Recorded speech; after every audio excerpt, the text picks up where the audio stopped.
Hebribii Awolo ichokome kɛtsɔ kuku ke ashi kuku niji edwe Nyɔŋmɔ kɛtsɔ ebileno sale be srotori ami ke gbe srotori anonymocho ekewoche mele wie yegbalo ele ana shineke be ne ana gbe mile ebile na ekewo wie ekele efe ni bi fe yelo ni no hu echo efe jile leji enunyam lekpemo ke esule mfunile ni ekele dienche ehiwalaheremɔ le hio ni bi fe beni ekele dienche ehi echuwo ikejewo eshaile amrile ete atashi ya nunyam cha gbole ni juno ye ŋwɛi ni boni efe ŋwɛi bɔfoi le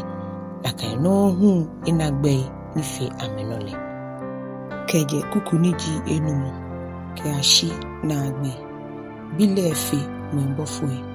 eje ake ŋwɛi bɔfoi le ate namu ni nyume ekele pen ake ibi jibu mene mifobo ni ansa macho eche elehu echo mibi ni beni eke kro mobile baaje na emile eke eko nwake ni bɔfoi fe ajale ni bɔfoi le eke ya me yake moni fio bɔfoi le mumoi ni eson lo ele hu efio amela ni leile shimbile eke ye ehi ake a onyumo o manchese le machine kemi ya nanoi anano ni o manche chule jale manche chuni osumo jale ni onyon efunfimo hiwole nyumo niji onyumo le kemi flimo mule efobo fiona ni meile ni ke ko nuncho shishi jele mnile bo to shipon le shishi ni ŋwɛi onini na nuchumu amele amehie ba akpata shibule ohi oshida amefe ameba su tamu atade ni okota ametamu mama ni ame achake shibule oyeboni oyole no ni ofile eta shinwe bɔfoi le ate na mopu ni nyumo ekele pen yake tamini ni junono ke ashibe ino ni mango ohenye lo ele mafe onajianshe mango ani amefele je mu bɔfoi nu somo jiame ni achuame ni ameba somo me ni ne ba ashe Yiwalaheremɔ le no ake amegboshi nile hallelujah Hebribii Awolo ichoenyo kɛtsɔ kuku ke ashi kuku niji edwe Yiwalaheremɔ kpeteŋkple le nuhiwole esake odwemo ahini ni wonu le anojuba kuni wakakpla nke jehi beku ejake ke wie moni awie ye ŋwɛi bɔfoi anale mashishin ni awono tomo fe no tomo ke tuegbele fe tuegbele hinyomo poni jale te wale wa fe te wo jonyomo na afuhu ke jiwo bu ne ke Yiwalaheremɔ kpeteŋkple nele nchole chuchu wie ni mei ni nulehu manomi ameha ni nyumodi echehu ke ukadi ke na akpeni ke hiwale ni shrotoi ke mmokonkro hamole mi yi odase mi shino yele dienche esumona keje kuku niji enumu ke ashi na agbe Yiwalaheremɔ Tatsɛnukpa eje akeje ŋwɛi bɔfoi ashishe akeje ni baba ni woyu ohelewu shimukuyi odasi fan yehiku ake mene jigbomo adisa ni ukayole alo gbomo bihu ni odwon enu fefio keke ni oha eke ŋwɛi bɔfoi ayegbo oke anunyam kewu efile akekre ni onwole oto onina nuchumo ile anu onwo ni bi fe kwa owu inajianshi ke ake eke ni bi fe ewu inajianshi ne echon ake ehwe noko ni akewu eshishi shi amrone onako wona ake ni bi fe ye eshishi shi moni be kukuku mile ahahwe fio ni eke ŋwɛi bɔfoi aye gbole ona ake Yesu ni moni gbele mini no na hewu ni ake anunyam kewu file akekrele boni afe ni nyumodromo na ale esagbele na ihe amofemo eje ake esanyumo mohiwoni ni ifi ayo ke mono ni chon ni ifi ayola ake boni afe ni enwo bi baba o keba anunyam nile eha ame Yiwalaheremɔ Tatsɛnukpa le atso amane hunui amne ahike wulashi eja ke moni tuo me ahele ke me ni atuo amehele fe jemukomni no hewoje ni eyi egbo ake eche ame nyemi meile ni ke machi ogbe ile tamachon mi nyemi meile asafomni humalama ji oyiye eke eko ake manwo mi hie mafuenu yansa naami kebi ni nyumo ke hamile no hewole ake ni bi le hie helo ke la komi hewole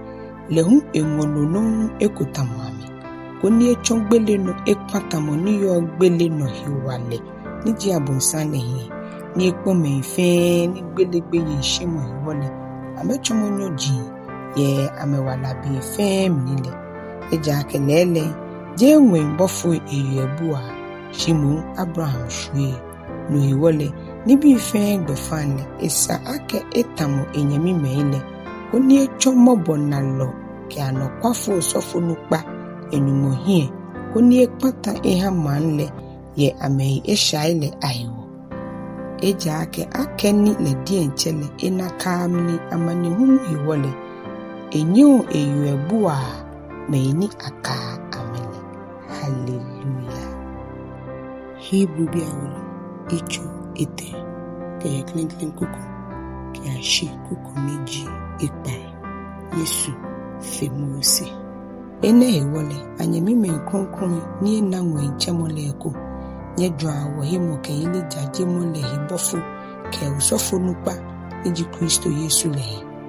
moni ye moni tole na kan gbe hele anokwa tamoboni Mose huyi anokwa enyumo wele fele eja ke tamoboni moku ni machine wo fa fe shia le nole na kan no Yesu hie yo nyam fe Mose eja ke shia fe shia le moku kema shimoni ma no fe no ji nyumo ni Mose le eya nokwa ye shia mu le fe mi akesonlo kuni eyeni ya ba wiele ai odase shi Kristo le eya nokwa akebi ele dienche ewe